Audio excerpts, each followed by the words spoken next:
গরুর ঠ্যাঙ্গের বিশাল নলির সাথে যদি মুরগি যুদ্ধের প্রস্তুতি নেয় কাবাব তো হইবা তুমি তান্তরি বা বটি যেটাই হও মাঝখানটা ঘিরেলা ধোয়া চলবো আরেকজন। আসসালামু আলাইকুম। তারপর টোল প্লাজা পার হয়ে একটা মিশুক সামনে আসলো। এই ভাইরা নিয়ে আগাইতে দেখলাম আরেক ভাই মনের সুখে সেলফি তুলছে। সেই সুখে আমরা কতগুলি ভাই ব্রাদারের সাথে পাই সেলফি তুললাম। সেলফি তোলার চিপা দিয়ে মুন্সিগঞ্জ সুপার মার্কেটের চত্বরটা পার হয়ে দেখলাম সরাসরি দেখা যায় এই যে দস্তরখানা। এই দস্তরখানার ভিতরে আজকে একটা গল্প গুজব করার জন্য এতে গিয়ে দেখি একটার পর একটা খানা আমাদের সামনে আসতেছে। এত এত খাওয়ান দেখে মনে হলো দস্তরখানার এইসব খাওয়ান দেখে মাথা ঘুরানোর কিছু নাই। সুন্দর করে চুপচাপ বসে একটা চিন্তা ভাবনা করতে হবে। চিন্তা ভাবনা করতে গিয়ে হঠাৎ করে মনে হলো আর এইসব খাওয়ান ছাড়াও তো এখানে অন্য জিনিস পাওয়া যায়, এটা হচ্ছে কাবাব। দস্তরখানা এখন নতুন নতুন খাবার যুক্ত হয়েছে, এর মধ্যে কাবাব স্পেশাল।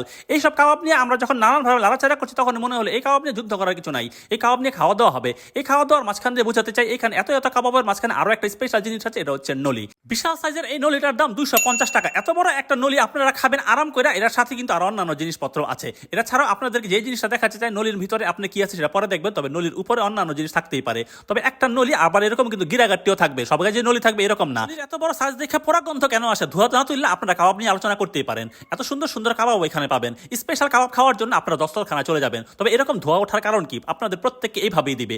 এই কাবাবগুলি আপনারা যখন হাতে নেবেন বা পাশে নেবেন তখন বুঝতে পারবেন এটা গানের ভিতর কি ফিল আছে। শ্রীগঞ্জের দস্তরখানা এই কাবাব খাওয়ার জন্য যেতে হবে সন্ধ্যাবেলা বা 5টার পরে। 5টার পরে গেলে কাবাবের বিশাল আয়োজন আপনারা পেয়ে যাবেন। এখানে বটি কাবাব থেকে শুরু করে তান্দুরি কাবাব সবকিছু হবে। তবে এই ধোয়ার কারণ কি? এত সুন্দর আয়োজনের মাঝখান দিয়ে এত সুন্দর পরিবেশনা মাঝখানে যখন ধোয়া উঠবে তখন কিন্তু গ্রানটা আপনারা অস্থির রকম পাবেন। বারবিকিউর ফিলটা আপনারা বসে বসে নিজের টেবিলেই পাবেন। আপনারা যদি মনে করেন এর জন্য কি অনেক দাম নিবেন, না, এই যে এরকম তান্দুরির দাম নিবে 170 টাকা, তবে এক পিস। এখানে 2 পিস দিয়েছে কারণ আমার সাথে আমার বউ আছে। এখন আপনি বউ বেটি যখন নিয়ে যাবেন তখন এরকম একটা বটি কাবাব খেতে পারেন, এর দাম নিবে 200 টাকা।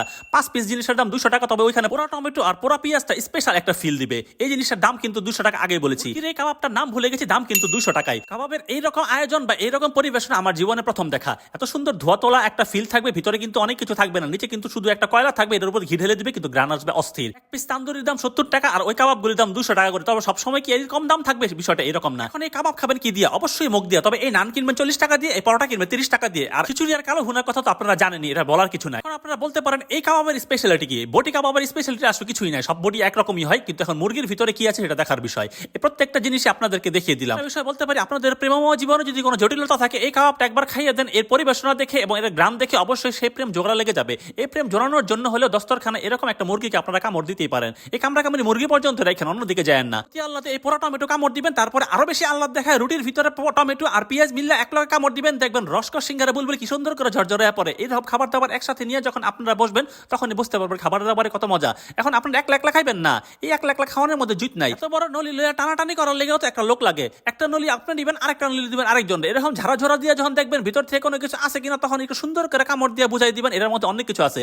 তবে ওই রকম নলি ছাড়া যখন জিনিসপত্র দেখবেন তখন কিন্তু আবার অন্য কিছু চিন্তা করেন না। নলি থেকে টাইনা হাঁচড়া মাংস নিয়ে যখন মুখে দিবেন তখন কিন্তু এরকম হাড্ডি গুড্ডি আলো জিনিসপত্র আসবো, যেটা কামড়ায় রগমগ খাইতে পারবেন, ভিতরে জিনিসপত্র থাকবে না। তবে এরকম নলির ভিতরে আসার মাসার দিয়ে যখন জিনিসপত্র বাড়ি করতে নিবেন তখন মূল ফিলটা আসবে। এটার ভিতর থেকে জিনিস একটু একটু করে বের হবে, তখন আপনারা খাবেন খুব মজা করে। এই মজাটা দেওয়ার জন্য দস্তরখানায় যাবেন সবাই মিলে মানে আপনার বউ বেটি আত্মীয় স্বজন সবাই একসাথে নিয়ে যাবেন। এত সুন্দর আয়োজন একা একা খাওয়ার মধ্যে কোনো ফিল নাই। আগেই বলেছি এই যে এরকম কালো ভুনার সাথে কিন্তু চাইলে আপনার রুটি দিয়ে খেতে পারেন, আর খিচুড়ি দিয়ে তো খাবেনই। আর শেষ করে এরকম একটা ফিন্নি নিবেন, ফিন্নিটা অসাধারণ। শ্রীগঞ্জের ভাই ব্রাদারদের প্রতি আমি বরাবর কৃতজ্ঞ। এই কৃতজ্ঞতা আরো বেশি প্রকাশ করবে এখন দস্তরখানায়। কাবাব আইটেম এবং নলি এই দুইটারই নতুন হওয়ায় দাম কিন্তু আপাতত কম, পরে কিন্তু বেড়ে যেতে পারে। কালকে কোন বন্ধু বান্ধবকে নিয়ে যাবেন সেটা ডিসিশন নেন।